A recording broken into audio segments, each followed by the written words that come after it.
ಎಲ್ರಿಗೂ ನಮಸ್ಕಾರ. ನಾನು ಡಾಕ್ಟರ್ ವರ್ಧನ್ ಬಾಲು ಅಂತ SPB ಅವರ ಶಿಷ್ಯ.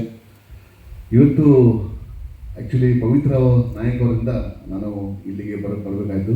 ಆ್ಯಂಡ್ ಅವರು ನನಗೆ ನೀವು ಬರಲೇಬೇಕು, ನಿಮ್ಮಂಥ ವ್ಯಕ್ತಿತ್ವ ಇಲ್ಲಿ ಇರಲೇಬೇಕು ಅಂತ ಅವರು ನನಗೆ ಅಷ್ಟೊಂದು ಗೌರವ ಕೊಟ್ಟು ಆಹ್ವಾನಿಸೋದಕ್ಕೆ ನಾನು ಧನ್ಯವಾದ ಹೇಳ್ತೀನಿ. ಮತ್ತು ಇವತ್ತು ಈ ಒಂದು ಡ್ರಾಮಾ ಭಾಳ ಅದ್ಭುತವಾಗಿ, ಯಾಕಂದರೆ ಒಂದು ಪ್ರತಿಯೊಂದು ಏನೇ ಡ್ರಾಮಾ ಮಾಡಿ, ಯಾವುದೇ ಒಂದು ನಾಟಕ ಮಾಡಿ, ಆ ನಾಟಕಕ್ಕೆ ಒಂದು ಯಾವುದೋ ಒಂದು ಮೆಸೇಜ್ ಇರಬೇಕು. ಬಿಕಾಸ್ ನಮ್ಮಲ್ಲಿ ಇವತ್ತಿನ ಕಾಲ ನಾವು ನೋಡ್ತಾ ಇದ್ದೀವಿ, ತಂದೆ ತಾಯಿಗೆ ಮಕ್ಕಳು ನೋಡ್ಕೊಳ್ಳಲ್ಲ. ಎಲ್ಲೋ ಒಂದು ಕಡೆ ಸಾಫ್ಟ್ವೇರ್ ಕಂಪ್ನಿಯಲ್ಲಿ ಎಲ್ಲೋ ಒಂದು ಕಡೆ ಜಾಬ್ ಮಾಡ್ತಾ ಅವರು ಹೆತ್ತವ್ರನ್ನೇ ಮರೆತುಬಿಡ್ತಾರೆ. ಸೊ ಹಾಗಾಗಿ ಭಾಳ ಅದ್ಭುತವಾಗಿ ನಟನೆ ಮಾತ್ರ ಭಾಳ ಅದ್ಭುತವಾಗಿ ಮಾಡಿದರು. ಪುಷ್ಪಲತಾ ಅವರು ಕೂಡ ನಿಜವಾಗ್ಲೂ ಅವರು ತೀರಿ ಹೋಗಿದ್ದು ಏನೋ ಆ ಒಂದು ಮೂಮೆಂಟ್ ಇದೆ ಅಲ್ವಾ, ಆ ಕೈ ಫ್ರೀಯಾಗಿ ಬಿಟ್ಬಿಟ್ಟಿದ್ದು. ಸೊ ಆ ಒಂದು ಕ್ಷಣ ಭಾಳ ಅದ್ಭುತವಾಗಿ ಅವರು ನಟನೆ ಮಾಡಿದರು. ಆ ನಟನೆಯಲ್ಲಿ ಅವರು ಡ್ರಾಮಾ ಅಂತ ಅನಿಸಿಲ್ಲ, ಪರಕಾಯ ಪ್ರವೇಶ ಅಂತ ಹೇಳ್ಬೋದು. He was both wear completely involve in that, ಅದರಲ್ಲಿ ಇನ್ವಾಲ್ವ್ ಆಗಿದ್ದರು. ಸೊ ಅದಕ್ಕೊಂದು ಜೋರಾದ ಚಪ್ಪಾಳೆ ಬರಲಿ.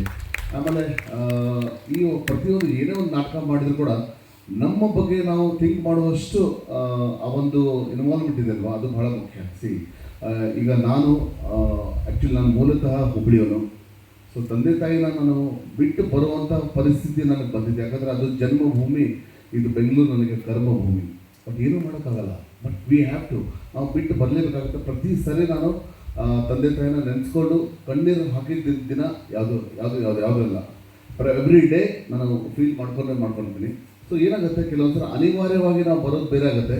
ಬಟ್ ಇಲ್ಲಿ ಅವರು ಬಹಳ ಒಳ್ಳೆಯ ಸಂದೇಶ ಕೊಟ್ಟಿದ್ದಾರೆ. ಮಕ್ಕಳ ತಂದೆ ತಾಯಿನ ನೋಡ್ಕೊಳ್ಳೇಬೇಕು, ಎಷ್ಟು ನೋವಾಗುತ್ತೆ ಅನ್ನೋದು ಅವರು ಅದನ್ನು ವ್ಯಕ್ತಪಡಿಸಿದ್ದಾರೆ, ಭಾಳ ಅದ್ಭುತವಾಗಿ ವ್ಯಕ್ತಪಡಿಸಿದ್ದಾರೆ. ಸ್ವಲ್ಪ ಜೋರಾಗಿ ಚಪ್ಪಾಳೆ ಬರಲಿ ಅವರಿಗೆ, ಯಾಕಂದರೆ ಈ ನಾವು ಸಿನಿಮಾಗಳು ಎಷ್ಟು ನೋಡ್ತೀವಿ, ಬಟ್ ಸಿಂಗಲ್ ಟೇಕಲ್ಲಿ ಮಾಡುವಂಥ ಒಂದು ಡ್ರಾಮಾ ಅಂದರೆ ಒಂದು ಆ್ಯಕ್ಟ್ ಅಂದರೆ ದಟ್ ಈಸ್ ಡ್ರಾಮಾ. ರಂಗಭೂಮಿ ಕಲಾವಿದರಿಗೆ ಇರುವಂಥ ಒಂದು ಬೆಲೆ. ಬಿಕಾಸ್ ನಾವು ಇವತ್ತು ಡಾಕ್ಟರ್ ರಾಜ್ಕುಮಾರ್ ಅವರು ನೋಡ್ತೀವಿ, ಬೇಕಂದರೆ ಗುಬ್ಬಿ ವೀರಣ್ಣ ಅವರ ಕಂಪನಿಯಿಂದ ಬಂದಿರೋರು. ಅವರ ಒಂದು ನಟನೆಯಲ್ಲಿ ನಾವು ನಿಜವಾಗ್ಲೂ ಯಾಕೆ ನಾವು ಇಷ್ಟಪಡ್ತೇವೆ ಅಂದರೆ ಬಿಕಾಸ್ ಅವರಲ್ಲಿ ಆ ಪರಕಾಯ ಪ್ರವೇಶ ಅನ್ನೋದು ಇತ್ತು.